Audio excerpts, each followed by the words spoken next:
First point एक book है courage to be dislike. इसमें समझाया गया है कि जो काम होता है, मेरा काम क्या है और आपका काम क्या है, इन दोनों को हम अलग कर लेते हैं। जो मेरा काम है वो मेरे कंट्रोल में है और जो आपका काम है वो मेरे कंट्रोल में नहीं है, और मुझे उस चीज़ की चिंता नहीं करनी है जो आपका काम है।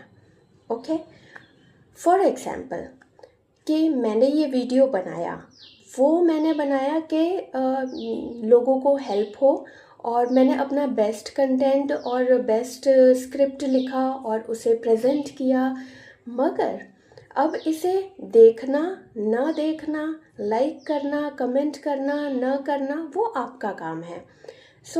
मुझे ये बॉदर करने की ज़रूरत नहीं है कि इसमें इतने कमेंट्स ही क्यों आए, इसमें इतने लाइक क्यों आए, इसमें इतनी रीच क्यों आई। मुझे मेरे वर्क के लिए ही वर्क करना है, और जो आपका वर्क है उसके लिए मुझे नहीं सोचना।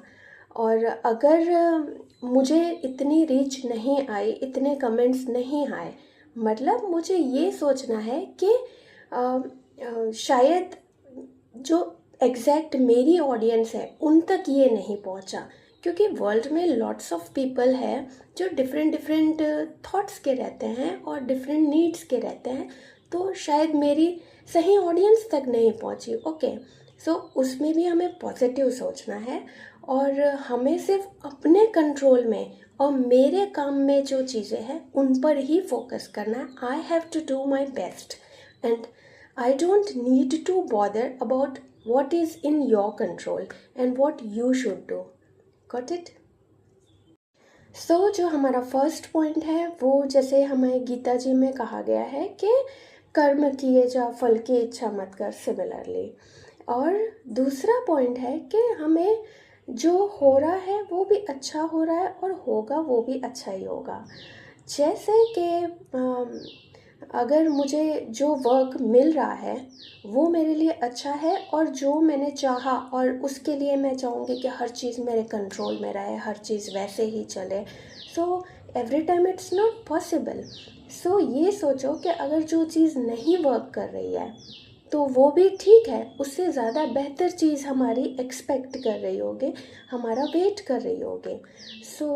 हमें ये चीज़ों को भी थोड़ा सा माइंडसेट रेडी रखना चाहिए कि अगर if it is working then it's well and good, अगर नहीं वर्क कर रही तो और अच्छी चीज़ें हमारा वेट कर रही है, और वो हमारे लिए परफेक्ट चीज़ नहीं थी जिसका हम एकदम डेस्परेटली वेट कर रहे थे।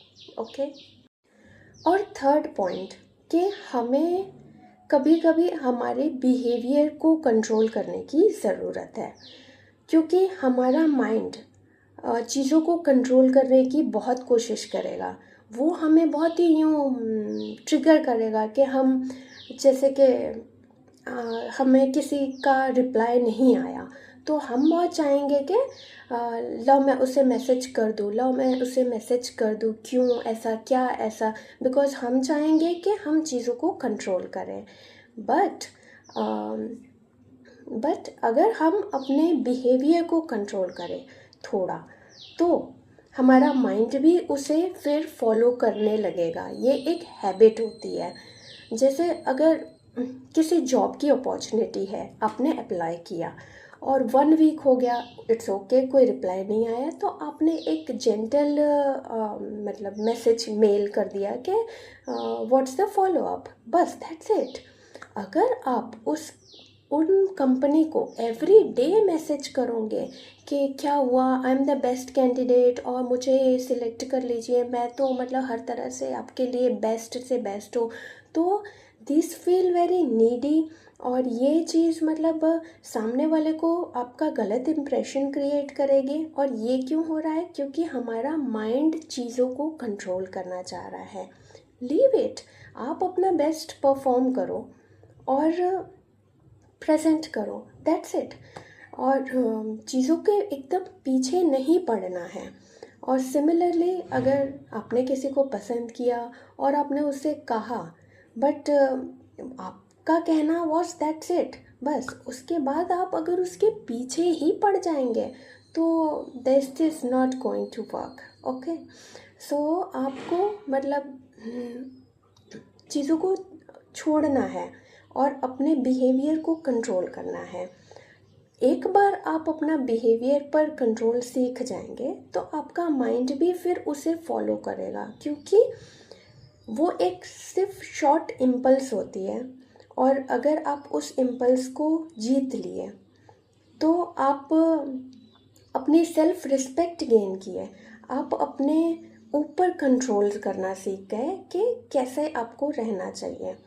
और ट्रस्ट में कि आप उन चीज़ों को फॉलो करिए कि अगर हाँ, आप ट्रस्ट करिए कि अगर वो जो चीज़ आपके लिए बनी है वो तो आएगी ही, और अगर आप उस जॉब को डिज़र्व कर रहे हैं और तो वो तो आपको मिलने ही वाला है।